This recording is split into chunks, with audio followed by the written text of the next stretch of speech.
Salam, semangat pagi. Hari ini kita membahas sepanjang minggu tentang keselamatan dan pengharapan.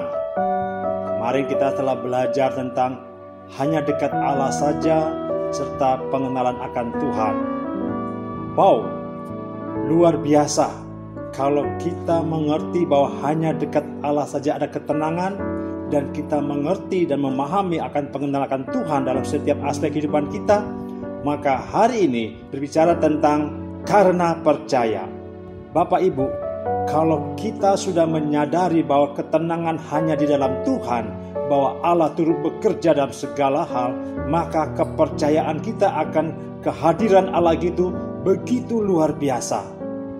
Melihat masalah pun kita akan melihat dengan cara pandang yang beda. Bukan kita cakap untuk menyelesaikan masalah itu, tapi bagaimana kita menghadapi masalah itu. Dengan paradigma baru ini, bahwa kasih anugerah Tuhan begitu luar biasa bagi kita, orang-orang yang percaya dan mengasihi Dia, Allah turut bekerja dalam segala hal bagi kita, maka setiap masalah yang kita hadapi, kepercayaan itu akan membuat kita semakin kuat.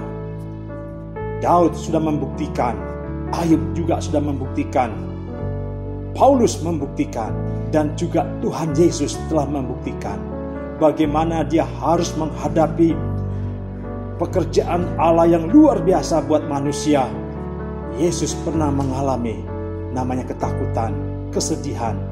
Waktu dia mau pergi berdoa di Taman Getsemani, dia berkata kepada murid-muridnya, "Mari, tidakkah engkau sanggup berjaga-jaga?"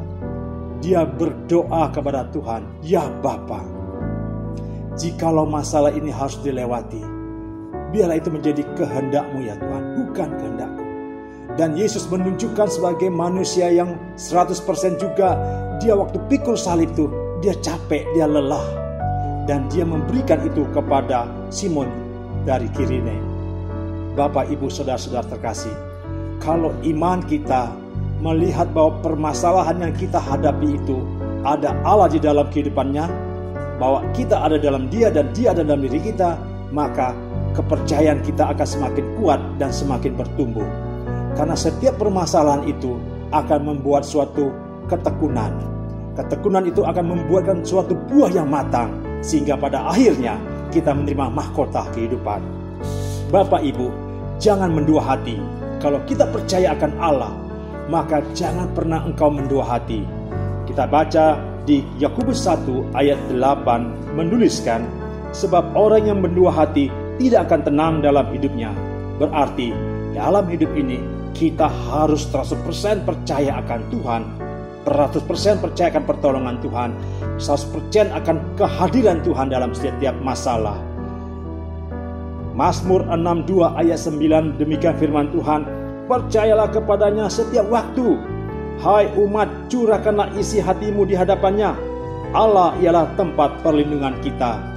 Tadi kita membahas bagaimana Tuhan Yesus mencurahkan isi hatinya kepada Allah.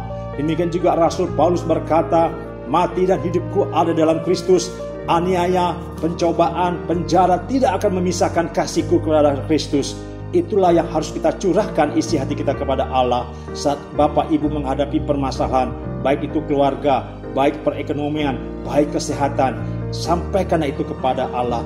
Curahkanlah ketakutan Bapak Ibu, sampaikan kekhawatiran Bapak Ibu, dan akhiri setiap kekhawatiran Bapak Ibu itu, jadilah sesuai kehendak-Mu ya Bapa.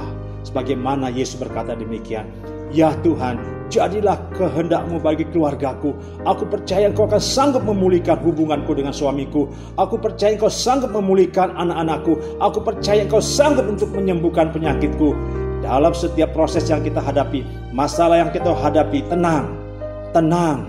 Sebagaimana Yesus tenang, aku akan menyertai engkau. Miliki kepercayaan, karena di dalam kepercayaan penuhnya kepada Allah, kita akan melihat bagaimana kita akan memiliki ketenangan bersama dengan Yesus. Selamat menikmati kasih karunia Tuhan yang luar biasa dalam kehidupan Bapak Ibu. Berjalanlah bersama dengan Tuhan, engkau akan mengalami ketenangan dalam menghadapi masalah. Tuhan Yesus memberkati.